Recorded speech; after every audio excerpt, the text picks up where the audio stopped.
नमस्ते दोस्तों, आप सभी का स्वागत है। आज हम देखने वाले द हिंदू एडिटोरियल एनालिसिस जो है 1 जून 2020। अगर आप हमारे YouTube चैनल पर पहली बार है तो target government job YouTube channel को सब्सक्राइब कीजिए, बाजू में दिए हुए बेल आइकन को क्लिक करना मत भूलिए। इस वीडियो लेक्चर में आज हम 2 महत्वपूर्ण एडिटोरियल के बारे में जानकारी लेने वाले हैं। उसमें से जो पहला है अनलॉक 1 सावधानी के साथ खोलने के जो प्रयास किए जा रहे हैं उसके बारे में, और दूसरा जो है जो अमेरिका में अशांति पर अभी जो चालू है उनकी भूमि पर अयोग्यता की, उसके बारे में हम जानकारी लेने वाले। तो चलिए पहला जो एडिटोरियल है उसके बारे में जानकारी लेते हैं।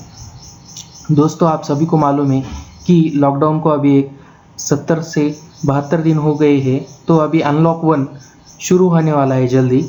तो उसके बारे में ये एडिटोरियल है, इसके बारे में हम जानकारी लेने वाले हैं।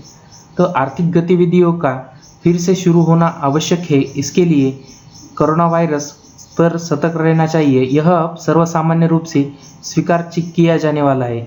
यह एक सत्य है कि कोविड-19 में सबसे कमज़ोर वर्ग में दर्दनाक विस्थापन का गंभीर प्रतिबंध है, जबकि संक्रमण फैलने की जांच मामूली है। दोस्तों, आपको सभी को मालूम है कि आर्थिक गतिविधियों यानी अपने भारत की जो अर्थव्यवस्था है वो सही ढंग से चलने के लिए अपने को कोरोना के साथ लड़ना चाहिए, और सर्वसामान्य लोगों ने इसे अपने साथ ही जीने की आशा व्यक्त की है। तो दोस्तों, 25 मार्च के बाद जो जोरदार तालेबंदी की बात थी, वह सार्वजनिक गतिविधियों के चरणबद्ध ताला खोलने के लिए सेंट्रल का जो कदम है वो लोगों की अपनी नौकरी फिर से शुरू करने और कुछ यात्रा करने के लिए मंच निर्धारित करता है।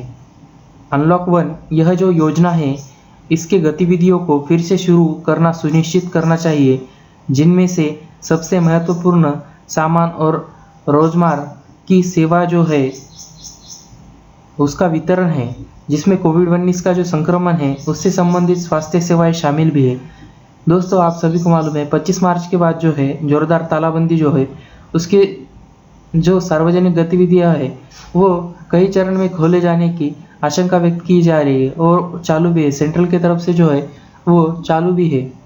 तो अपने को कोविड-19 का अनलॉक 1 जो शुरू किया है उसमें भी अपने को साथ जो है वो गवर्नमेंट को देना है। देश में जो वायरस के आने के बाद नवीनतम आंकड़े से पता चलता है कि 13 शहरों में, जिनमें कुछ सबसे बड़े महानगर भी शामिल है, 70% मामले जो है मेजबानी करते हैं। और पहले है कि कई प्रतिबंध जो है वहाँ जारी रहेंगे। धार्मिक स्थलों जैसे बड़े समारोहों पर अंकुश लगाना उचित है। इन साइटों में इतिहास को अजानने वाले सुपर स्प्रेडर बना दिया गया है दोस्तों। लेकिन राज्यों को सक्रिय रूप से परीक्षण और परिश्रम के साथ शहरों में व्यक्तियों को उच्च घटनाओं के साथ प्रसार को नियंत्रण करने के लिए परिश्रम दिखाना चाहिए। कोविड-19 का जो प्रबंधन है उसके लिए राष्ट्रीय निदर्शनों द्वारा लागू किए गए उपायों को लागू करने के लिए आधे अधूरे दृष्टिकोण, जैसे कि चेहरे को ढकना, सार्वजनिक स्थानों, दुकानों और प्रतिष्ठानों में शारीरिक गड़बड़ी, थूकना और बड़ी संख्या में इकट्ठा होना केवल संकट और खराब कर सकता है। विशेष रूप से सार्वजनिक परिवहन को फिर से शुरू करने की साथ ही जिन नागरिकों ने लॉकडाउन के दौरान स्वतंत्रता के गंभीर संकट को स्वीकार किया है, उन नागरिकों को अभी तक दृढ़ उपायों का उपयोग करने का एक स्वास्थ्य सार्वजनिक व्यवहार कोड अपनाने के लिए राजी किया जा सकता है। लॉकडाउन में जो ढील के साथ नौकरियों को नुकसान के कारण, गंभीर आर्थिक संकुचन के कारण सरकारों को संक्रमण को कम करने के लिए, दुख को कम करने के लिए अधिक प्रतिबंध का प्रदर्शन करना पड़ता है। दोस्तों, आप सभी को मालूम है कि खाद्यान्न की पर्याप्त आपूर्ति के साथ वास्तव में सार्वभौमिक पीडीएस यह सुनिश्चित करती है कि कोई भी पीछे नहीं रहे। सभी राज्यों को प्रदान किया जाना चाहिए। नकदी की खुराक सभी इच्छित लाभार्थियों को तक पहुंचनी चाहिए। इसे रेखांकित करने की आवश्यकता है, क्योंकि महामारी जो है उसके बाद नौकरी गंवाने वालों श्रमिकों को सर्वेक्षण जो है उसमें मुख्य स्तर पर वृद्धि और वित्तीय सहायता में गायब होने का संकेत मिलता है। कुछ वर्गों जैसे दलित, महिला और निम्न कुशल कार्यकर्ताओं को और भी बदतर है। 10 वर्ष के कम उम्र वाले बुजुर्गों और कमज़ोर व्यक्तियों, बच्चों के लिए विश्राम चरण के दौरान भी केंद्र की सलाह को आश्रय दिया जाता है। दोस्तों, यह चिकित्सकीय रूप में उचित सलाह है कि लेकिन बड़े शहरों में लंबे समय तक नहीं किया जा सकता है, क्योंकि अपने दरवाजे पर सामान और सेवाओं तक नहीं पहुंच सकती है, केवल इसलिए कि उन्हें गैर आवश्यक रूप में वर्गीकृत किया गया है।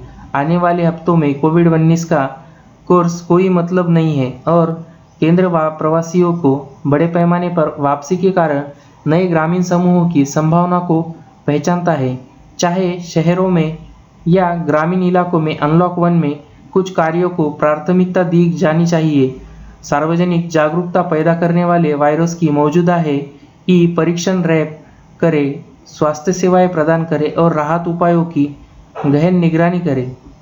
दोस्तों, दूसरा और अहम एडिटोरियल जो है वो अमेरिका में आप सुन ही रहे होंगे कि अमेरिका में अभी अशांति चालू है। अमेरिका की जो है भूमि है वहाँ पे अयोग्य तरह से अशांति चालू है। तो अमेरिका के विधायी सुधार की बहुत आवश्यकता है, जो बहुलवादी लोग 4 का समर्थन करते हैं। अगर कभी यह संदेह होता है कि अमेरिका में नक्सलवाद पूर्व राष्ट्रपति बराक ओबामा के तहत 8 साल हो गए थे, तो इस हफ्ते की घटना में एक अमेरिकी जॉर्ज फ्लॉयड की मौत के बाद विरोध प्रदर्शन शामिल है। मिनेसोटा मोनोपोलिस ने कहा है कि पुलिस कार्रवाई में उन्हें आराम करने के लिए निर्धारित करे।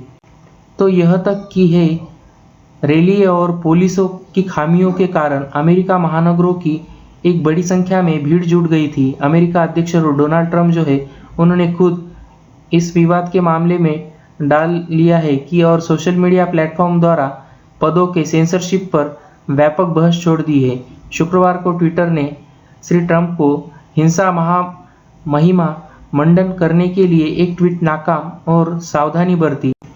उस ट्वीट में उन्होंने फ्लॉयड की मौत यानी थग्स के लिए पुलिस के खिलाफ कार्रवाई का आह्वान करते हुए लेबल लगाया था। जब लूट शुरू होती है तो शूटिंग शुरू होती है, एक पुलिस प्रमुख द्वारा धमकी का संदर्भ, जिससे 1967 में युद्ध की घोषणा की और कसम खाई थी कि मियामी बीच में अमेरिकियों कर हिंसक बदला, जैसे कि सोशल मीडिया पर फैला हुआ था कि श्री ट्रंप ने बाद में अपनी बयानबाजी को डायल करने के लिए उन्होंने ट्वीट किया था कि यह एक तथ्य के रूप में बोला गया था, ना कि एक बयान के रूप में। यह शायद पहली बार था कि वो अमेरिकी राष्ट्रपति ने नफरत की ज्वाला को हवा दी हो। उन्होंने कहा कि अन्य बातों के अलावा कि मैक्सिकन बलात्कारी और ड्रग्स डीलर थे और 2017 में शुरू में उन्होंने कुछ मुस्लिम बहुल देशों में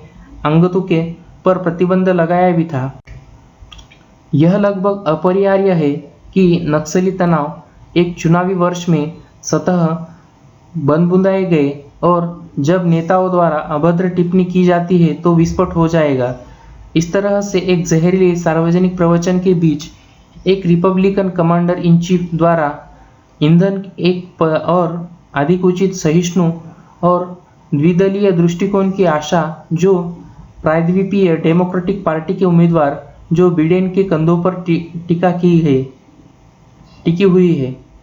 श्री बिडेन जो है वो अपने चलने वाले साथी के रूप में अफ्रीकी अमेरिकी या अल्पसंख्यक समुदाय के नेता का चयन करना चाहिए। संभावित मतदाताओं के आधार पर व्हाइट हाउस के वापस लेने डेमोक्रेटिक बाधाओं को व्यापक बनाने के सुधार में मदद कर सकता है। इस भूमिका के लिए संभावित उम्मीदवार में कैलिफोर्निया के सीनेटर कमला हैरिसन और प्रतिनिधि मैक्सिकन वॉटर्स पूर्व राष्ट्रीय सुरक्षा सलाहकार सुसान राइस, पूर्व महिला मिशेल ओबामा की उल्लेख नहीं है। हालांकि 2021 में उपराष्ट्रपति पद के उम्मीदवार संभावित बिडेन कैबिनेट के रूप में रंग में व्यक्तियों को शामिल करने का एक मात्रवाद अमेरिका के समाज में दर्दनाक फ्रैक्चर को ठीक करने के लिए पर्याप्त नहीं होगा, जो दौड़ में घृणित बयानबाजी से ग्रस्त होगा। बम में अल्पसंख्यकों के खिलाफ पुलिस द्वारा अत्यधिक बल का उपयोग सभी घृणास्पद अपराधों के लिए सजा, कार्यस्थल भेदभाव और सीमा पर प्रवासियों के साथ अमानवीय व्यवहार को शामिल किया जाना चाहिए, जबकि इस तरह का एजेंडा एक बहुलवादी लोकचार का समर्थन करने की दिशा में सरकारी स्थानों के पूर्ण सुधार पर ध्यान केंद्रित नहीं किया जाता है। तब कि व्हाइट हाउस में अगले रहने वाले द्वारा अपनाया जाता है। अमेरिका का सपना है कि कोई लोग के लिए एक रहस्य बनना रहेगा। दोस्तों, आपको एडिटोरियल कैसा लगा आप हमें कमेंट करके भी बता सकते हैं। Target government job YouTube channel को सब्सक्राइब कीजिए, बाजू में दिए हुए बेल आइकन को क्लिक करना मत भूलें। वीडियो को लाइक, कमेंट, शेयर करें। धन्यवाद दोस्तों।